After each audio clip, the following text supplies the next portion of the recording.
our bullpen is so good that if you could just eat innings, my biggest concern with this team, and I feel like you guys would agree, the starting pitching, obviously, right? If one of Pivetta, King, or Musgrove goes down, we're really relying on guys that we're not paying a lot of money to give us some big innings. I know we have the best bullpen in baseball. You got guys like Garrett Hawkins coming out of the blue, who I know we're going to talk later. Yep. Morgan, who we had on the podcast once, I feel like they just spawn these just incredible, relievers that could be high leverage on other teams. Our starting pitching is a big concern. So, John, I wonder where you, are. It's funny you say that. So Dan Zimborski is literally the inventor of Zips projections at Fangraphs. And for whatever reason, he's been coming on my show on 760 for like 5 years. And I just put the 2 and 2 together like a year ago. Like, wait, you are like the Zips projections guy. It's like, yeah. You're him. Well, and I had him on recently, and I'm like, why are the Padres at Fangraphs, your simulations, projected to win 79 games? He's like, well, first of all, these projections are often wrong. Even though we run them, but there's no certainty just because you're running 10,000 projections. Plus, it's based on the roster that you have, and the roster has changed since I've had that conversation, for example, with him. But he's like, the biggest issue from a projection standpoint is the Padres lacked starting pitching depth. Absolutely. And when you lack starting pitching depth, how do you overcome that? And I hate to bring up 2021 so long ago, and that's the worst case scenario when a team is put in that spot from a starting pitching perspective. And I don't think the Padres are going to go through that. But let's be honest. I think it's a little bit like on paper, Michael King and Joe Musgrove and Nick Pivetta and even into Randy Vasquez and some of the options at 5 work. But King didn't throw 100 innings, and Musgrove hasn't thrown in over a year. Obviously, not his fault. He's coming off Tommy John.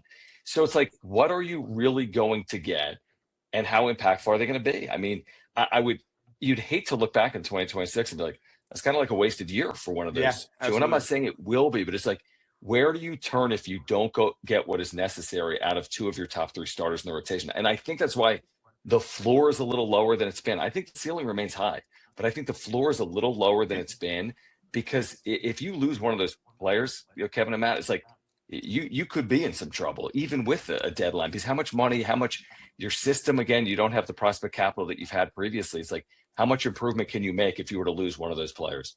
That's fair. Everything you said is the reason that I would place starting pitching as my concern. Yep. The offense is right there with it, based on the fact that I've watched them underachieve for many the past several years. But I do want to also say, Michael King went from 104 innings to 170 something in his first year as a starter.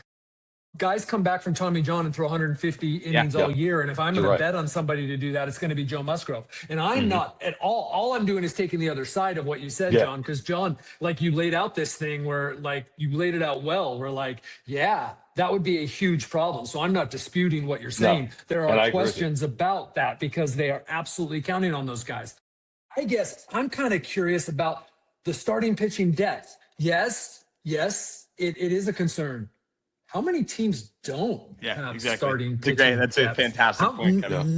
Virtually no one, except for the one team that can start the season without Blake Snell, and everyone's like, who? Who? What? Oh, you guys are down a starter? Oh, I'm sorry. Oh, wait, your other starter's going to the WBC, but he's not going to pitch, so he's probably not going to be built up either. No, that's not a big deal. It's okay because you have so much depth. Other than them, who has starting pitching depth? And that is not me saying that it's not a concern. I will be writing about pitching almost every day from now to the starting pitching, every day from now to the start of the season, because it is a concern. And then I also want to say I agree that the bullpen, really good. What bullpen could handle losing their closer and maybe be better? But the fact is, when you're counting on a bullpen, there's nobody more capricious. There's nobody more mercurial than a group of relievers to go like this from year to year. Now, I don't think that's this group. I think Adrian Morejon's for real. We know Mason Miller's for real. I think Jeremiah Estrada's for real. David Morgan's on his way up. I think Bradley Rodriguez is really good. Yeah. I think that they've got, you said it perfectly, Matt. It's and people, scouts have said this, and other people have said this. Longtime observers of baseball in the league have said it's like they grow these guys on trees, and they've got more down there that we don't know about either. But it's when we start talking like this, I start to get a little oh my gosh, how are they going to win more than 79 games? Yeah. I do believe they are going to. I'm just saying that these are real concerns. Absolutely. And you look at last year, right? They won 90 games. And I want to just read real quick kind of who we had start games. So we had Dylan Cease with a 4.55 ERA. I wanted to pull my hair out every time I watched Dylan Cease pitch. Obviously, he got his bag with Toronto. Best of luck to him. I'm not a fan. I'll never be a fan. So going forward, Nick Pivetta had an incredible year. Is Nick Pivetta going to have a 2.87 ERA again? That would be incredible. But it might end up being probably the best year of his career. He pitched great. Then you go down. Randy Vasquez, 3.84 ERA, started 26 games. Maybe Randy Vasquez is a guy. But then you look, it's like Yu Darvish, Michael King, Kolek, Burgett. Kolek and Burgett, these are guys that we were like, I'm not even thinking about this time last year. They come in, they obviously net as Freddie Fermin. People have very interesting perspectives on that trade. I'm not going to get into that. But there's some interesting names. Kyle Hart, Nestor Cortez, JP Sears. And this team won 90 games. Hart was your number 5 starter, by the way. If you want to know how important a number 5 starter is coming out of spring training, Kyle Hart was your number 5 starter, and after 6 starts had a 6.66 ERA, and he's a better reliever than starter. Yeah, absolutely, Kevin. So our number 5 starter ended up being a, specialist reliever. It's crazy. They still won 90 games. Yep. And I truly believe a healthy, and it's not pitching related, watching his swings in camp, and I know he's not on the list, and I'll just say it real quick. I think a healthy Jackson Merrill can probably be, out of anyone on our team, most likely to win an MVP award in the next 5 years over Tatis. I think Tatis has obviously the ceiling, but I haven't seen him put it together for a whole season. Since 2021, obviously things happen after that.